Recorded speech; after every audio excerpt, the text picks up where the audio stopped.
नमस्कार दोस्तों, ट्रैवलर अड्डा में आपका बहुत बहुत स्वागत है। आज का ये वीडियो हमारे पूरे साल का सबसे खास वीडियो होने वाला है। इनफैक्ट अगर हम कहें कि पूरी सदी का सबसे खास वीडियो तो अतिशयोक्ति नहीं होगी। दोस्तों अब देखिए ना, आस्था के महाकुंभ यानी कि कुंभ में हर कोई डुबकी लगाना चाह रहा है और लगाए भी क्यों नहीं। हिंदू धर्म का सबसे बड़ा धार्मिक मेला है महाकुंभ। महाकुंभ करोड़ों श्रद्धालुओं की आस्था का प्रतीक है। महाकुंभ सिर्फ एक मेला ही नहीं है, बल्कि हिंदू संस्कृति, आस्था और परंपरा का संगम भी है। दोस्तों आपको बता दें कि इस बार का ये कुंभ मेला कई मायनों में खास है। दरअसल ये तो आप जानते ही होंगे कि हर 12 साल में महाकुंभ का आयोजन होता है, लेकिन जब 12 महाकुंभ पूरे हो जाते हैं, यानी कि जब 144 साल पूरे हो जाते हैं, उसके बाद होता है पूर्ण महाकुंभ।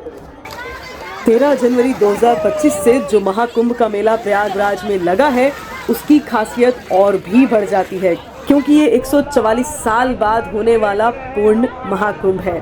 लेकिन क्या आप जानते हैं कि सबसे पहले महाकुंभ कब और कहाँ लगा था? अगर नहीं तो आइए बताते हैं आपको कुछ रोचक बातें। अगर अभी तक आपने हमारा चैनल सब्सक्राइब नहीं किया है तो सब्सक्राइब जरूर कर लें, और हाँ, साथ में वो बेल आइकन जरूर दबा दीजिएगा ताकि कुंभ मेले से जुड़ी हुई और हमारी बाकी की यात्राओं से जुड़ी हुई सारी वीडियोस आप तक जरूर पहुंच सकें। दोस्तों महाकुंभ का इतिहास बहुत पुराना है। कुछ कथाओं में बताया गया है कि महाकुंभ का आयोजन उन स्थानों पर किया जाता है जहां समुद्र मंथन के दौरान अमृत कलश की कुछ बूंदें गिरी थी। ये स्थान है प्रयागराज, उज्जैन, हरिद्वार और नासिक। मान्यता है कि जब समुद्र मंथन से अमृत कलश निकला तो देवताओं और राक्षसों के बीच भयंकर लड़ाई हुई।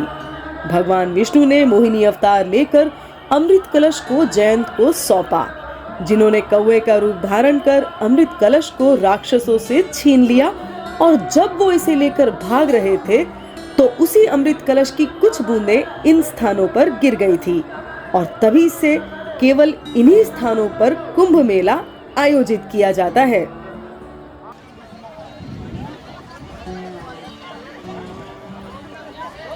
दोस्तों ये तो आप जानते ही हैं कि ऐसी मान्यता है कि गंगा में स्नान करने मात्र से ही सभी पाप धुल जाते हैं।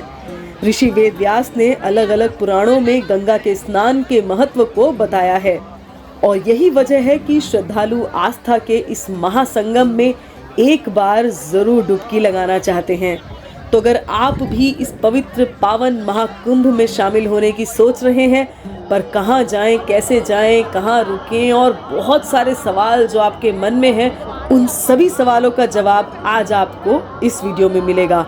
और ख़ास तौर पर अगर आप दिल्ली से या दिल्ली के आसपास के इलाकों से अपनी गाड़ी लेकर जाना चाहते हैं तो आपकी गाड़ी कहाँ तक जाएगी, कहाँ रुकेगी वगैरह वगैरह, ये सभी बातें आज हम आपसे शेयर करेंगे, क्योंकि ये है हमारा व्यक्तिगत अनुभव।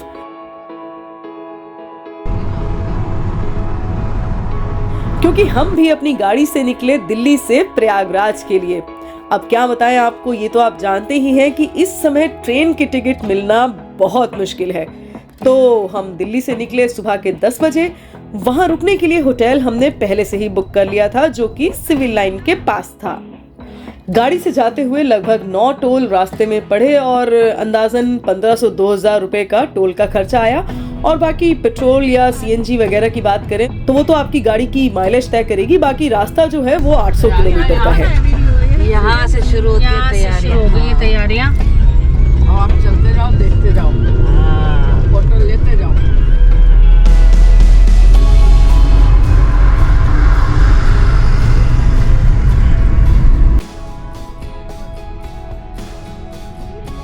तो दोस्तों लगभग रात के 10 बजे हम पहुंच गए कुंभ नगरी प्रयाग। कुंभ में जाऊंगी, जाऊंगी सखी, मैं कुंभ में जाऊंगी, डुबकी लगाऊंगी सखी, मैं डुबकी लगाऊंगी।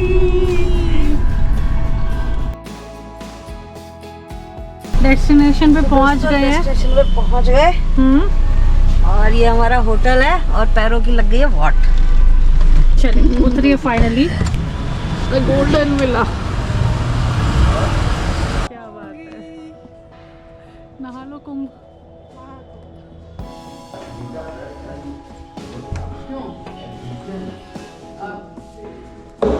वहां होटल में सामान रखकर हम सीधा चल पड़े संगम की ओर। रात के समय गाड़ी पर कोई रोक टोक नहीं थी, तो हम लोग गाड़ी लेकर गए संगम तक।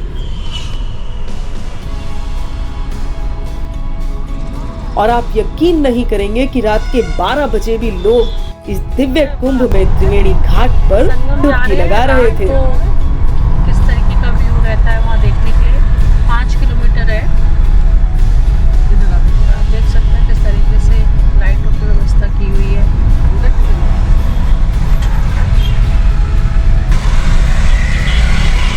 तो फिर आगे से राइट लेना है।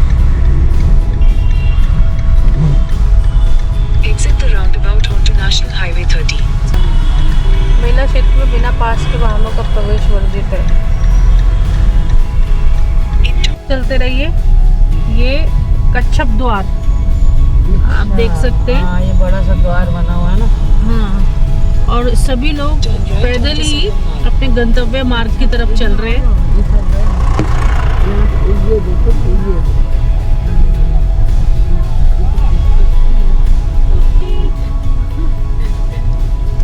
नंदी द्वार। हाँ मिट्टी है ना। हाँ, वो तो करो, मिट्टी में गाड़ी फिसल रही है। तो फिर ना चलो आगे। नहीं वो सभी तो चला लेंगे। मैं वो पानी का आपको लॉजिक बता रही हूँ। रूपा, कैसा लग रहा है आपको संगम घाट आके? बहुत बढ़िया। आंटी जी, कैसा लग रहा है आपको संगम घाट आके? बहुत बढ़िया है। और रात के 11 बजे भी ऐसा लग रहा है जैसे दिन निकला हुआ है। जहाँ तक आपकी नजर जा रही है वहाँ तक लोग ही लोग हैं, आप देख कहाँ सकते तक हैं। नजर जा रही, लोग ही लोग, करोड़ों लोग हैं।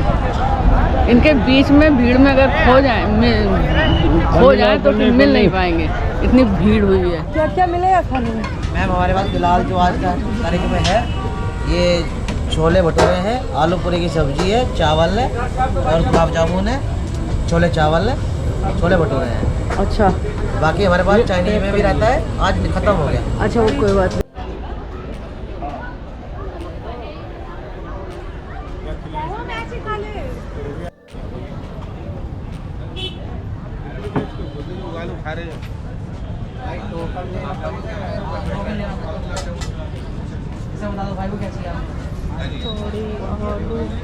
खाना एक थाली सो से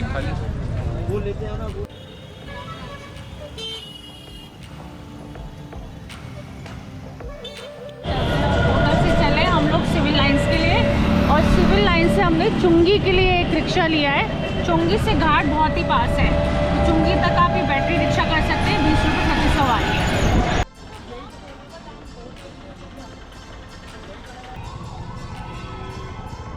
हमने सुबह स्नान का प्लान बनाया और पहुंच गए संगम। और आपको बता दें कि रात के मुकाबले सुबह बहुत ही ज्यादा भीड़ थी। यकीन मानिए, श्रद्धालुओं की भीड़ देखकर यकीन ही नहीं हो रहा था। आपको बता दें कि ज्यादा भीड़ की वजह से दिन में गाड़ी संगम तट पर लेकर जाना मुश्किल है। वैसे रिक्शा मिल जाता है, लेकिन फिर भी आप मान के चलिए कि आपको काफी पैदल चलना पड़ेगा। और वैसे भी कहते हैं ना कि जब तक तकलीफ ना हो तब तक पुण्य का फल कहाँ मिलता है। अपनी गाड़ी होने के बावजूद भी हमको 5 से 7 किलोमीटर पैदल चलना पड़ गया। लेकिन संगम में डुबकी लगाते ही सारी तकलीफ दूर हो गई। ठंड की अगर बात करें तो सुबह शाम हल्की ठंड है, लेकिन दिन में काफ़ी गर्मी रहती है कुंभ क्षेत्र में, तो आप उसी अनुसार कपड़े लेकर जाएं।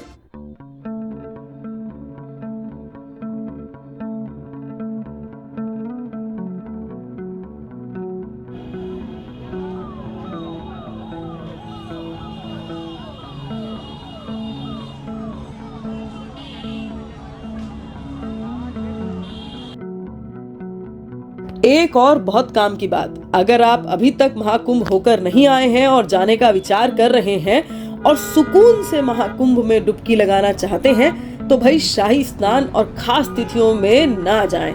खासकर कि जब आप बुजुर्गों को लेकर जाने का विचार कर रहे हैं तो विशेष सावधानी रखें, क्योंकि ये जो खास तिथियां होती हैं ना, इनमें स्नान के लिए भीड़ की वजह होने से गाड़ी की आवाजाही बंद हो जाती है और जिसकी वजह से आपको बहुत ज्यादा चलना पड़ सकता है।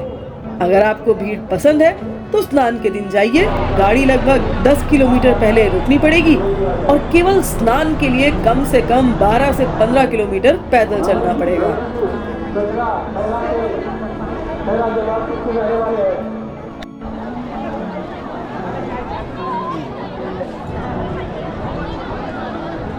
एक और महत्वपूर्ण बात, अगर आप अपने लोगों से मेला क्षेत्र में अलग हो जाएं, ये तो आपने सुना ही है ना, मेरा भाई कुंभ में खो गया था या फलाना कुंभ में खो गया था। जी हाँ, उसी की बात हम कर रहे हैं कि अगर आप अपने लोगों से मेला क्षेत्र में अलग हो जाएं, तो आप अपने नजदीकी लगे बिजली के खंबे के पास जाएं, उस पर लगा नंबर याद कर लें, मतलब पहले से याद करके रखें। 1920 पर कॉल करके ये नंबर बता दें, आपकी लोकेशन ट्रेस हो जाएगी। या फिर अगर आपके पास मोबाइल है तो इस पर लगे QR कोड को सर्च करके फॉर्म भर के भी आप मदद ले सकते हैं। अब आपको बता देते हैं थोड़ा सा मेला के क्षेत्र के बारे में। तो जो मेला क्षेत्र है उसको कई सेक्टरों में बांटा गया है, जैसे कि 1 और 2 सरकार के आयोजन क्षेत्र हैं, सेक्टर 3, 4 कुंभ स्नान क्षेत्र हैं, 5 भी लेकिन वो झूसी की तरफ है, 8, 9 और 10 धार्मिक संस्थाओं के कैंप हैं, 16 और 17 झूसी तरफ के सभी अखाड़ा क्षेत्र हैं, 13, 14 और 15 सुरक्षा गार्ड्स और अखाड़े मिलेंगे आपको 24 और 25 टेंट सिटी में। कुल मिलाकर के 56 थाने और 155 चौकियां हैं।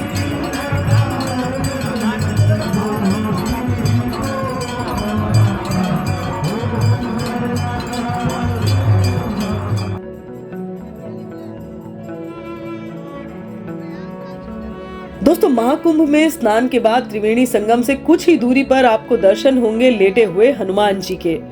तो हनुमान जी का आशीर्वाद जरूर लें। ऐसी मान्यता है कि संगम का पूरा पुण्य हनुमान जी के इस दर्शन के बाद ही पूरा होता है। संगम किनारे लेटे हुए हनुमान जी का मंदिर है और इस मंदिर में हनुमान जी की प्रतिमा लेटी हुई मुद्रा में है। ऐसा माना जाता है कि लेटे हुए हनुमान जी के दर्शन करने से भक्तों की सभी मुरादें पूरी हो जाती हैं। अगर कुंभ नगरी में रुकने की बात करें तो आपको स्टेशन के बाहर बहुत सारे होटल और लॉज मिल जाएंगे। इनका किराया थोड़ा ज्यादा होगा और अगर आपका बजट कम है तो आपको डॉर्मिटरी भी मिल जाएगी। कई सारे रैन बसेरा भी हैं जो अलग अलग संस्थाओं द्वारा लगाए गए हैं। ये सब आपको मेला क्षेत्र में ही मिलेंगे। टेंट सिटी में टेंट का किराया 16 से 50 हजार तक है। सरकार के टेंट फ्री हैं लेकिन भर जाते हैं जल्दी। आप चाहे तो अखाड़ों में भी रुक सकते हैं, पर अच्छा होगा आप अपना टेंट लेकर जाएं, कंबल लेकर जाएं और कहीं भी जगह देखकर लगा लीजिए अपना टेंट।